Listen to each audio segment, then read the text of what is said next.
In the heart of Cheshire, where the fields stretch flat and green under a sky heavy with autumn mist, the village of Antrobus clings to ancient rhythms.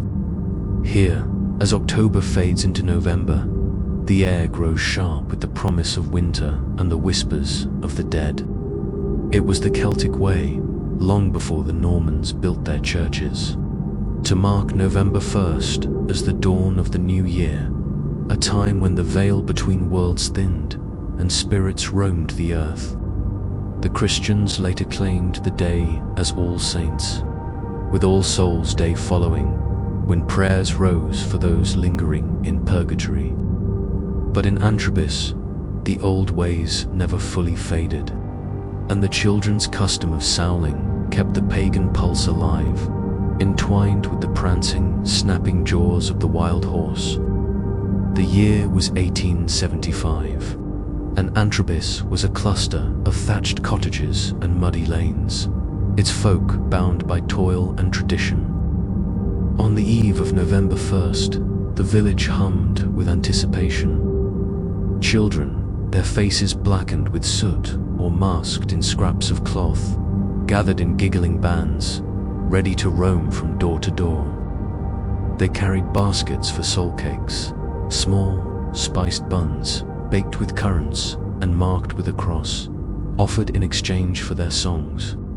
The cakes, said to honor the dead, were a remnant of offerings left out in Celtic times, when food was set on thresholds to appease wandering spirits.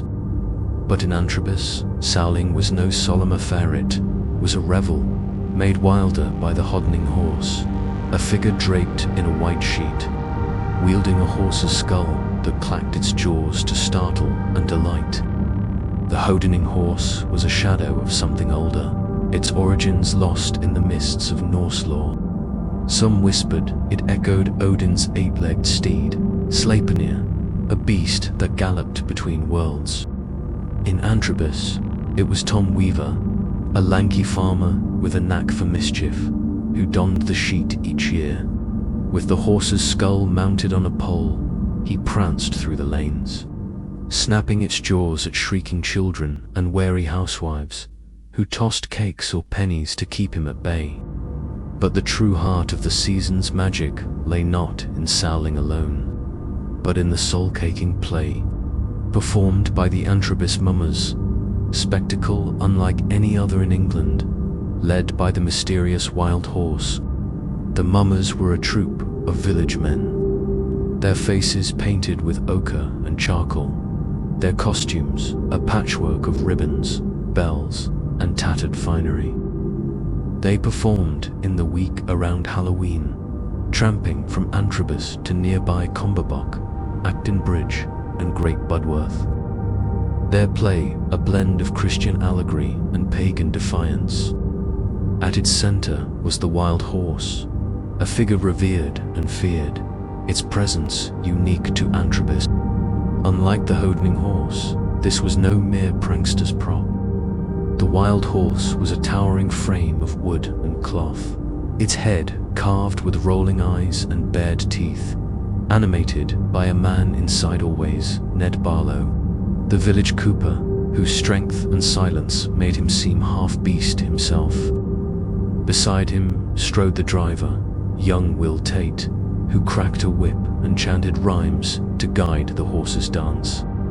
The play began on a frosty All Souls' Eve in the yard of the wheat sheaf, where lanterns cast flickering shadows on a crowd of villagers bundled in shawls.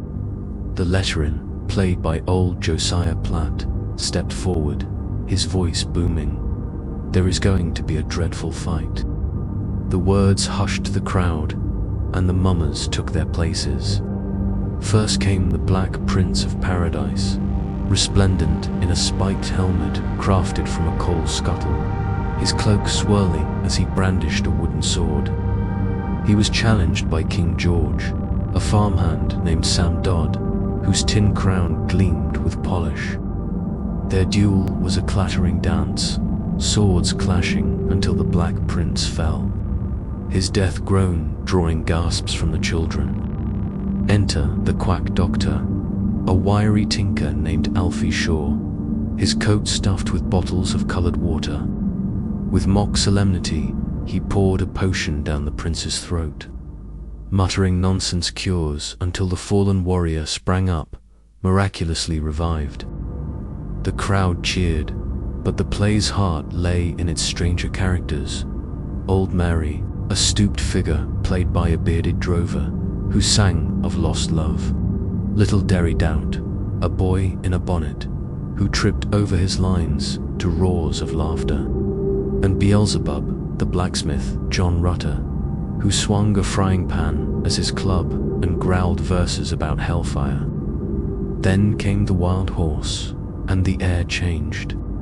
The crowd parted as Ned Barlow, hidden within the horse's frame, made it rear and paw the ground, its jaws snapping with a clack that echoed off the inn's walls. Will Tate, the driver, cracked his whip, chanting, "Ho, wild horse, dance for the souls." The horse spun and lunged, its movements both graceful and menacing, as if it carried the weight of ancient gods.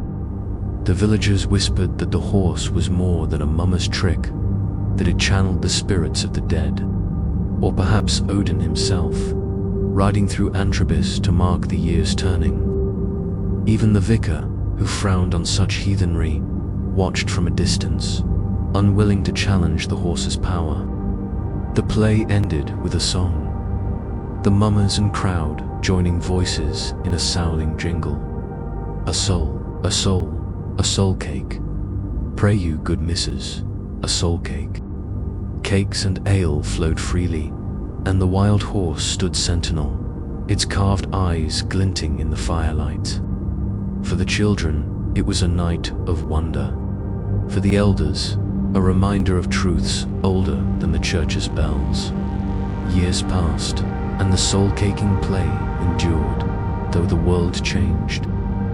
By the 20th century, soul cakes gave way to coins and sweets, and the hodening horse faded from the lanes. But the wild horse of Antrobus remained, its role in the mummer's play a thread connecting the village to its Celtic roots. In 1975, when a folklorist from Manchester recorded the play, the mummers spoke of Ned Barlow's great-grandson, still playing the horse, his movements as fierce as his ancestors. The play's words, passed down through generations, carried the same defiance, a refusal to let the old ways die. Today, Antrobus is quieter, its lanes paved and its cottages modernized. But the mummers still perform, their play a beacon for those who seek the past. On All Souls' Eve, when the mist curls over the fields, you might hear the clack of the wild horse's jaws or the crack of the driver's whip. The villagers will tell you it's just a bit of fun, a nod to tradition. But look into their eyes, and you'll see a flicker of something older belief that the horse still dances for the souls, and that Antrobus for one night is a place where the dead walk among the living, bound by the spice of a soul cake and the wild untamed heart of a horse. Many thanks for treading this tale's dark path. If its chill gripped you, like, follow, subscribe and comment below.